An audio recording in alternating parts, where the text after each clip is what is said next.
show us much more than music. It's ministry. So I know you got some crazy stories, man. Yeah, I got a few. I know you got some crazy stories.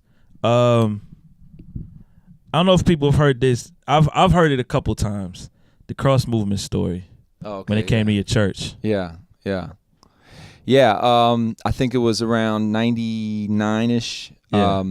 I was still in a group with another guy, and at the time we were going through some issues and arguing and this, that, and the third, and I was really depressed. I was really frustrated.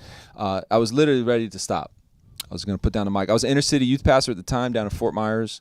In fact, if you know Reconcile. Same place Rex from. Reconcile is from the projects that I used to pick up my kids Really? from. Yeah. No, I didn't know that part. Now, he wasn't there at that time, but I'm just saying he's from that area. He's from that area. Okay. Along with like Plies and Deion Sanders. And so that's the neighborhood I used to pick up in. And so I brought in Christian rap all the time. However, Cross Movement was the first group that ever went with me into the projects. Because every day of the show, I would pass out flyers. So everybody was scared. I guess so. I mean, they were pretty scared. I mean, it was a rough. We ain't gotta name no names. It was a rough neighborhood. It was intimidating to go out there, and the kids did not care. You know, I mean, this was a neighborhood that was the most segregated city at the time in the South. Really? It was listed by Harvard by that. Wow. Long story short, they went out with me, and I think we found a common heartbeat, even though musically we might have been different or whatever. Our backgrounds were different. Point is, I confessed to Deuce at the time. I was like, man, I'm ready to quit. And he just shared something real simple. It was just that you don't stop until God tells you to stop. Your skill level is not a determination of your calling. He's saying keep working at your skill level, but don't let that discourage you to give up because you feel you're not adequate. And the light bulb came on, and I didn't. And long story short, you know, we broke up as a group. By a year later, I had my first deal. A year later, I was on full-time on the road. And what had happened was flash forward years later, when Ambassador had all those issues. Yeah. And we played a show together in Colorado, and that morning we both were waiting on our plane. It was like 6 in the morning, and I hadn't really talked to him. We caught up for years of time. Yeah. And I'll never forget, I watched him come through the line, through the security. I already came through. And he sort of was holding his stuff, and he dropped it. And he almost like, not stumbled, but he almost like fell. And I remember Lord, I don't even think I told him this story, but I remember the Lord speaking to me saying, this man has stumbled. He has struggled, but he's not done. And basically saying that how he encouraged me at my lowest of low, I need to do the same thing for him. And at the time, I'm a big Air Max head. That's been like my default shoe. I had a pair of Air Max. Yeah, I was going to say, you got like every color of them joints, bro. Well, he was checking me out. He was like, and he wanted the pair I had. So I found out from his family or from his wife what his size shoe was, and I did the custom pair, and I wrote on it Jeremiah, I think 18:3, for I know the plans I have for you, to bless you and not curse you, to give you a hope and a future. And I sent them to him as my way of saying, you helped me when I was at my low. I don't have much to tell you except I love you as my brother, and I hope you continue on. And that's how the song came about that we did. Wow. You know, and that's amazing, bro. And you know, literally within maybe over 10 years how that happened. Yeah. And I'm not saying like I'm responsible for him or he's responsible for me. It's just that that's the way we should operate in the body of Christ. As a body, bro. As a body. That's crazy. You know, and help each other up, you know, instead of tearing each other down. All right, give me a Todd Collins story, man. They don't care about Todd. All right, I Todd do, Collins though. story. All right, Todd Collins. I do. Todd Collins is my man who signed me to a record deal, gave me my first multiple Beatmart Records. He's the founder of Goatee Records. Put out a lot of really classic albums with Goatee Records. A lot of the DC Talk stuff. Yeah. Todd Collins story. I have a lot of Todd Collins stories. Some I should share and some I should not. Yeah, the ones you shouldn't share, man, you should share them. The only one that really stood out in my mind, I'll tell you one that stood out in my mind was he was actually traveling as my hype man for a little while. Really? Yeah, he would go out because we were working on records, and it was like, you might as well come out on the road with me because we're working so much together. Yeah. And I'll never forget. This is not even nothing spiritual about this story. We're at a show in front of a couple thousand people. He was actually a pretty good hype man, which is hilarious because he's even taller than me. We look like two weird white like centers like posted up doing rap music. But the point was, he's like 6'5". He looks like a wide receiver. I'm 6'2". Anyway, the point is, we got done, and we're signing, and this 12-year-old girl is like, "Your boy look good." I'm like, he's old enough to be your dad, right? I'm like, he's 37 years old because he did not look his age. Yeah. He looked like, she's like, "I don't even care." And I was like, "All right, God bless you, girl. Next." And I shoved her down the line, and I was like, I got to make sure I'm staying healthy. I was like, I got to stay healthy because 37 is going to come someday too.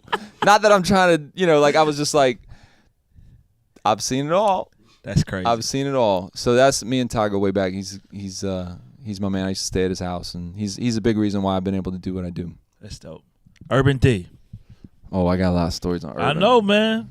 Best story on Urban D was, for those that don't know, I went to the same college he did 1 year after he left. I didn't know that. So he got me a job working at Shoney's, which was a terrible job.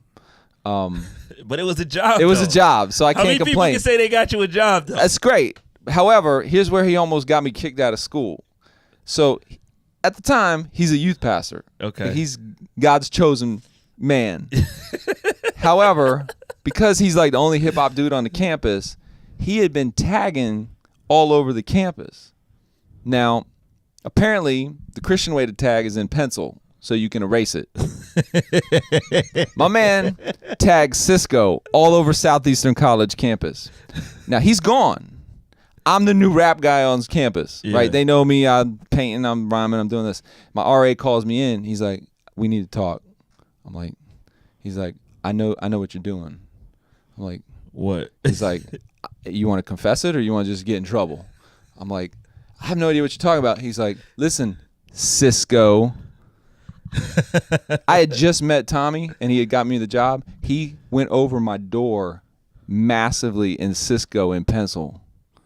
It tagged my door, and I didn't see it because it's on the other side of the door. So every time I'm coming out, I'm never seeing what's above my door. And I'm like in the gym lifting. I look over, I see Cisco. I'm on the basketball, I see Cisco. He had tagged in pencil all over the campus. Wow. I was like, "It's not me, it's a youth pastor." He's like, "Yeah, right."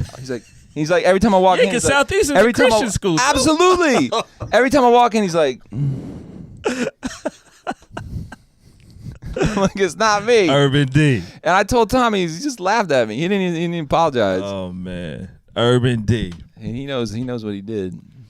So what you're saying is Tommy needs to go to Southeastern. He needs a lot. He needs to confess. Because the first time, and I actually saw him when I was still in high school. I went and visited the campus. I'll never forget. He had a polka dot tie and he was rapping in the Latin choir. I'm for real. He was rapping in the Latin. We go way back. He got hip hop in his blood, man. He does, man. He rapping in a Latin choir. He's not even Latin. He's Greek. He's been milking this fake Hispanic thing for 25 years easily. My man is Greek. Okay? So